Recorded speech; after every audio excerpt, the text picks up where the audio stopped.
বৈশ্বিক পর্যটন শিল্পের সঙ্গে যথাযথ সংযোগের অভাবে ভ্রমণ খাতে কাঙ্ক্ষিত সুফল পাচ্ছে না বাংলাদেশ। শনিবার রাজধানীর একটি হোটেলের সংবাদ সম্মেলনে এমন পর্যবেক্ষণ তুলে ধরে Bangladesh outbound tour operator association বটোয়া। সংবাদ সম্মেলনে জানানো হয়, আন্তর্জাতিক পর্যটক টানতে দেশীয় উদ্যোগে ঘাটতি থাকায় বিদেশিরা আগ্রহী হচ্ছে না। একই সঙ্গে পর্যাপ্ত সেবার অভাব, টিকিটের অত্যাধিক মূল্যসহ ট্রাভেল এজেন্সিগুলোর ব্যবসায়িক সংযোগ সমৃদ্ধ না হওয়ায় দেশীয় ভ্রমণ পিপাসুরা বাঁধার মুখে পড়ছেন বিদেশ ভ্রমণে।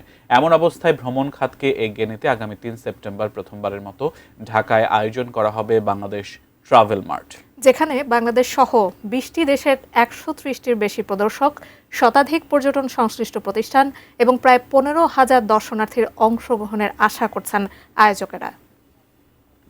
যারা ট্রাভেল করেন বিদেশে, তারা যেন ভালো প্যাকেজ, সস্তা দামে এবং অল ফ্যাসিলিটিস যাতে তারা পান। বিদেশি পর্যটকরাও আসতেছেন, যাদের সাথে আমাদের এখানকার ট্যুর অপারেটর আছেন। আমরা বাংলাদেশকে বিদেশিদের কাছে সেইভাবে তুলে ধরবো।